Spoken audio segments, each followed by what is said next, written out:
ṣé rí nígbà tí wọ́n sọ wípé bọ́ ọ bá fẹ́ mọ bí tálákà ṣe rí gangan tó o fẹ́ mọ̀ wá tálákà wọ́n ní kẹ́ ẹ ṣe kí ni o kẹ́ ẹ fi owó dán wò. òun náà lọ̀rọ̀ àwọn olè ọ̀lẹ òbí ọkọ tìyàwó tí ń bẹ lórí àti àgbáwòrán mi yìí tí gbogbo òlú pawọ́pọ̀ tí wọ́n dáwó fún wọn lórí wípé kí wọ́n bá ṣe kí ni o kí wọ́n tọ́jú ọmọ wọn táìsàn ṣe tí wọ́n sì mú gbogbo ọ̀hún tí wọ́n ná nínà àpà. orúkọ mi ní Kausara ní kí ọmọ bíbí Nusratu rẹ̀ sì káàbọ̀ sórí ètò mi Kausara ọmọ Yorùbá Talks. ṣé ẹ rí ó ní arákùnrin kan tí ń bẹ lórí ẹ̀rọ ayélujára tó jẹ́ wípé ó ní foundation tí wọ́n ń bá àwọn èèyàn tọrọ owó lọ́wọ́ gbogbo àwọn èèyàn lọ́wọ́ àwọn aráàlú táwọn aráàlú ó sì ṣe kíni tí wọ́n dìde sí. wọ́n rí àwọn òbí méjèèjì yìí níbi táwọn náà ti ń tọrọ owó kódà nínú àlàyé àwọn òbí yìí wọ́n lọ hospital kan làwọn wà ibẹ̀ làwọn ti rí èèyàn kan tó wá ṣàlàyé fáwọn nípa ọkùnrin yìí wípé ó lè bá wọn tọrọ owó tí wọ́n sì ní wọ́n nídìí fún operation ọmọ yìí òun náà ní 2.5 million. ṣé wá ní 2.5 million yìí mi ní fẹ́ ká gbára wa lásìkò rárá débi tí ìmọ̀ pẹ́ lórí rẹ̀ lọ́rọ̀ kan nígbà tí gbogbo àwọn ìlú ó dìde sí ọmọ yìí àti Nàìjíríà tí ń bẹ Nàìjíríà àtàwọn tí ń bẹ lókè òkun nígbà tí wọ́n fi rá bàbà owó tí wọ́n dá fáwọn òbí yìí ó wá ń lọ sí 4.6 million ó lé níwọ̀nba kó tó fi tó 5 million naira. ẹ má wàá gbàgbé o owó tí wọ́n fi ṣètọ́jú ọmọ gangan nínú gbogbo owó yìí 2.5 million péré ni o léyìí tó túmọ̀ sí pé lẹ́yìn tí wọ́n bá tọ́jú ọmọ yìí tán ṣéǹjì tún bẹ́lẹ̀ fún wọn tí ó tún ní ayé wọn ṣe. àmọ́ ńgbà tó ọmọkùnrin yìí padà síbẹ̀ ẹ ṣáà mọ̀ kò ṣáà lè dáwó lẹ̀ fún wọn kó mọ́ bìkítà wípé àwọn tí mo fún lówó kí wọ́n tọ́jú ọmọ ẹ jẹ́ alọ́lẹ̀ wo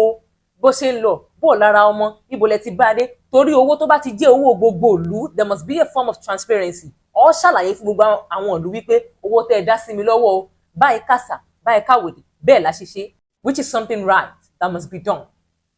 because it's a public money. ibẹ̀ láti wá mọ̀ wípé àwọn òbí ọmọ yìí wọ́n ti lá owó jẹ.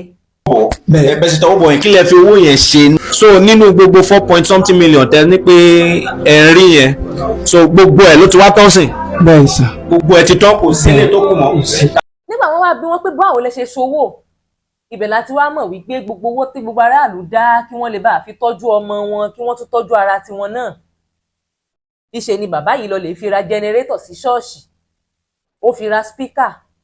ó fi ra máikrófóònù ó tún fi ra bàjáàjì ń da kò sẹ́ni fẹ́ yẹ̀yìn lọ́wọ́ wò pé bóò lẹ ṣe ṣòwò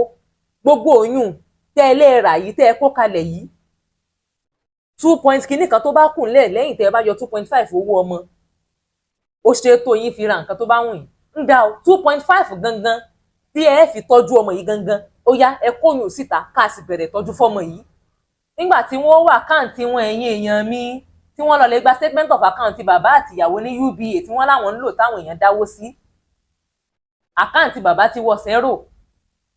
àkáǹtì tìyá náà ti kù 7,000 kìnnìkan náírà nínú 4.6 million naira plus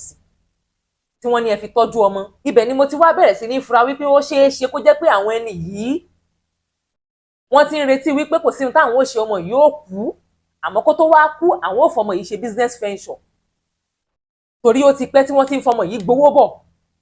ọlọ́run tún wá ṣe ẹ tún wá rẹni kó gbogbo owó ọ̀hún sílẹ̀ kìṣì fún yín tó tún wá lé ní mílíọ̀nù náírà. ṣé wá rí ohun tó dùn mí jù òun náà ni tàwọn apọ̀dà tí ń bẹnu comment section ibẹ̀ làwọn òpònú wọ̀nyí tó fi mọ́ obìnrin náà aláìní làákàyè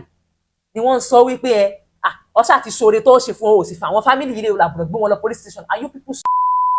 wọ́n dáwó fáwọn èèyàn kí wọ́n fi tọ́jú ọmọ wọn tára rò yá àbí ẹ̀mọ́ ráìsì tí ń ṣọmọ yìí ni ọmọ yìí ò mọ̀ lè jẹun kò lè jóúnjẹ tí gbogbo yín ń jẹ bọ́mọ yìí bá fẹ́ jẹ ráìsì lásán wọ́n mọ̀ ní láti blend rẹ̀ sí liquid form kọ́mọ yìí ó tó róúnjẹ jẹ and a lot of people contributed this so-called money to help this young lady ẹ wá lọ lè fi owó ra speaker. Imagine prioritizing materialistic thing over your own child's health. How cruel can you be as a human being? Talking about, oh, who go help you, no go stress you, you've helped them, leave them and let them do whatever they like. What do you mean leave them and let them do whatever they like? So money.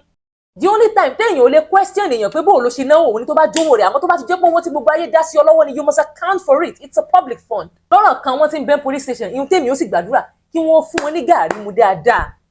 torí bó ṣe wà ìyá òun wọ́n ní pé bówó ṣe kọ́kọ́ délẹ̀ báyìí wọ́n transfer 1.something billion sí ìyá léè tó túmọ̀ ṣẹ̀ṣẹ̀ rí bí ìyá òun ṣe ń ṣe gan ẹ̀ tí mọ̀ pé abiagbálẹ̀ lè kì í ṣàbíamọ́. I feel like the woman was the one who orchestrated everything. ẹ fẹ́ kọ́ ṣọ́ọ̀ṣì ẹ fẹ́ kọ́lé Ọlọ́run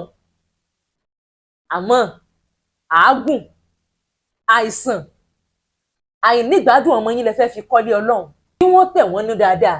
ó fẹ́ jọ bí ẹni pé wọ́n ti lọ lè ra ilẹ̀ kan síbì kan tí wọ́n fẹ́ fi kọ́ ṣọ́ọ̀ṣì ẹ wò ó láì ní gbàrà wá lásìkò, èyí ni mo mú wá fún yín lọ́tẹ̀ yìí. Arákùnrin àtàrábìnrin yìí, àwọn olè ọ̀fọ́n tí wọ́n ń bẹ ń bì,